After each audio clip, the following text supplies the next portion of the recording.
नमस्कार, जनपक्ष में आपका स्वागत है। मैं हूं प्रियदर्शन। दोस्तों, बीते 2 दिनों से मैं राजनीति की चर्चा करता रहा हूं।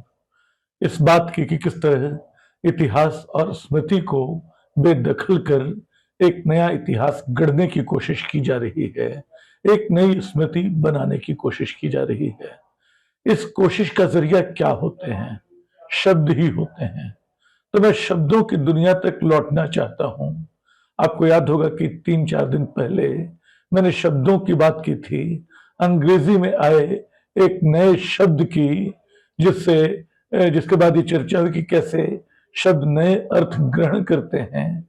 मैंने बात की थी पैरा सोशल की, कि किस तरह वो हमारे एकांत से निकला हुआ शब्द है, किस तरह हमारे सामाजिक अकेलेपन की विडंबना से निकला हुआ शब्द है, और कैसे हम बिल्कुल टीवी शख्सियतों को, यूट्यूबरों को और तो और एआई तक को अपना ऐसा एक तरफा रिश्ता उससे जोड़ लेते हैं। तो ये सारे शब्द दरअसल आते जाते बनते बिगड़ते नए अर्थ ग्रहण करते हैं। मैंने कहा था कि मैं हिंदी शब्दों की बात करूंगा, तो आज हिंदी शब्दों की बात, क्योंकि हिंदी में भी पिछले 2-3 दशकों में मैं पत्रकारिता और साहित्य के अपने अनुभव से कह सकता हूं कि बहुत सारे नए शब्द आए, बने, प्रचलित हुए, मुहावरों तक में बदल गए, और कई पुराने शब्द अपना अर्थ धीरे धीरे खोते चले गए। उनमें एक तरह का अर्थांतर आता चला गया। वो कौन से शब्द हैं? बड़ी दिलचस्प आपको ये बातचीत लगेगी, आप इसको ध्यान से सुनिए। बरसों पहले, यानी शायद ये 2007, 8, 9 का साल होगा, जब स्मार्टफोन की दुनिया शुरू नहीं हुई थी या शुरू हो रही थी। हमारे यहाँ एक कार्यक्रम चलता था, सेल गुरु। उसके अंग्रेजी के एक स्क्रिप्ट का हिंदी में अनुवाद किया जाता था। तो अचानक एक लड़की एक शब्द लेकर मेरे पास आई कि सर, इसका अनुवाद क्या करें। वो शब्द था, पहले वाक्य बता देता हूं, you can take a good selfie from this phone. Selfie शब्द उसको अटका रहा था कि सेल्फी का मतलब क्या होता है और इसको हिंदी में क्या लिखेंगे। हम दोनों ये अनुमान लगा चुके थे कि सेल्फी अपना ही चित्र, अपना ही फोटो लेने की प्रक्रिया है। आज की पीढ़ी के लिए शायद ये कल्पना भी मुश्किल हो कि 15-20 साल पहले तक लोग अपनी तस्वीर नहीं ले सकते थे। लोगों को कैमरा किसी और के हाथ में देना पड़ता था। जो फोन आया था वो भी किसी और के हाथ में पकड़ा के अपना फोटो लेना पड़ता था। लेकिन आप खुद एक तस्वीर अपनी ले सकते हैं, ये ख्याल तब तक नहीं था। सेल्फी जो है एक नया शब्द था, जिससे अर्थ से हम लोग कुछ अपरिचित थे, और उसका हिंदी में हम क्या लिखें, ये ख्याल भी, ये सवाल भी आ रहा था। मैंने कहा सचित्र लिख सकते हैं क्या, या कुछ और शब्द, लेकिन ऐसा कोई शब्द नहीं सूझा। अंत में हमने कहा चलो सेल्फी ही लिख दो। तो सेल्फी लिखा गया, और धीरे धीरे अगले कुछ वर्षों में हमने पाया कि सेल्फी भारतीय समाज और सार्वजनिक जीवन का शायद सबसे ज्यादा इस्तेमाल किया जाने वाला शब्द हो गया है। इस देश के प्रधानमंत्री से लेकर बच्चा बच्चा तक सेल्फी लेने को व्यस्त है। आज स्थिति ये हो गई कि लोग बाहर कम देखते हैं, बाहर की दुनिया में खड़े होकर पहले अपने आप को एक सेल्फी के लिए पोजीशन करते हैं, वो सेल्फी लेने लगते हैं। तो सेल्फी का एक पूरा हिंदुस्तान जैसे आत्मरति में ग्रस्त है। ये बड़ी तीखी टिप्पणी लग सकती है, लेकिन है नहीं, क्योंकि ये सच्चाई है कि जिस तरह हम एक सेल्फ सेंटर्ड समाज होते जा रहे हैं, उसमें एक सेल्फी संस्कृति का छोटा मोटा हाथ नहीं है। खैर, सेल्फी के कुछ साल पहले की बात है। हिंदुस्तान के हिंद महासागर में, हिंदुस्तान के समुद्री किनारों पे अचानक एक बहुत बड़ा भूचाल आया। असल में भूचाल तो समंदर में आया था।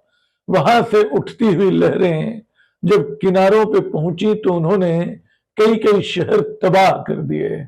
वो सिर्फ हिंदुस्तान की नहीं, एशिया के कई देशों में तबाही का सबब बनी थी। हम लोग पूछ रहे थे कि क्या है। सबने बताया कि ये सुनामी है जो प्रशांत महासागर में आती है, हिंद महासागर में शायद पहली बार आई है।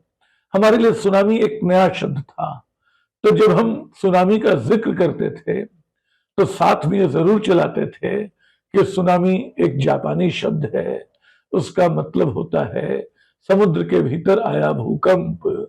इस भूकंप के चलते पानी जो उछलता है वो जब किनारे की ओर आता है तो तबाही मचा जाता है।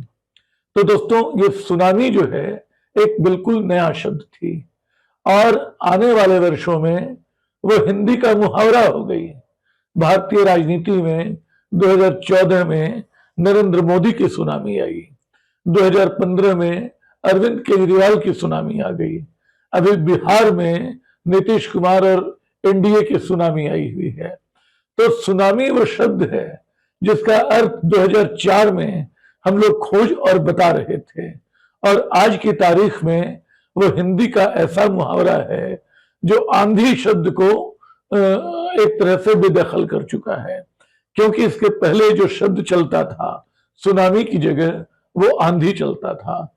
मुझे याद है कि 1984 में जब राजीव गांधी ने चुनाव जीता था, करीब 400 सीटें लाई थी, तब जनसत्ता ने उन दिनों के शीर्षक दिया था मतपेटियों से निकली इंका की आंधी।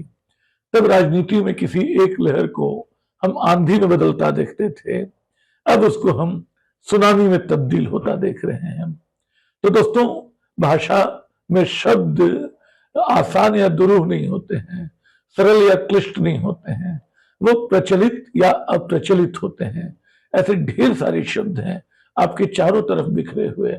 एक शब्द और बताता हूं जो 2016 में पहली बार सामने आया, हालांकि वो इतना सरल शब्द था कि उसका अर्थ तुरंत सबके जुबान पे चढ़ गया, उसकी मार लोगों ने इतनी झेली, वो था नोटबंदी। 2016 की एक रात अचानक जब प्रधानमंत्री ने घोषणा की कि आज से जो बड़े नोट हैं 500 और 1000 के, वो नहीं चलेंगे, वो अमान्य हो जाएंगे, उसके बाद नए नोट आएंगे, उन नोटों को बदलने की एक निश्चित समय सीमा दी गई, उस समय सीमा के भीतर वो नोट बदले जाने थे। उसके चक्कर में हमने बहुत सारे मजदूरों को बेरोजगार होते देखा, बहुत सारे लोगों को पूरा पूरा दिन लाइन में लगे देखा, बच्चों को, छात्रों को, महिलाओं को परेशान होता देखा। लेकिन उन्हीं दिनों ये नया शब्द आया नोटबंदी, जो 1975 के एक और शब्द की याद दिलाता था, नसबंदी। नसबंदी जो है 1975 के दिनों में जबरन जो अत्याचार किया गया था आबादी घटाने के नाम पे, उसके स्मृति का शब्द है। नोटबंदी एक दूसरी स्मृति का शब्द है, और ये दोनों स्मृतियां सत्ता के निरंकुश रवैये की ओर ले जाती हैं। तो दोस्तों, शब्द सिर्फ नए और पुराने नहीं बनते हैं, वो अर्थ भी उनके बदलते जाते हैं, वो नए अर्थ ग्रहण करते हैं। इन अर्थों पे किसी और दिन हम लोग बातचीत करेंगे।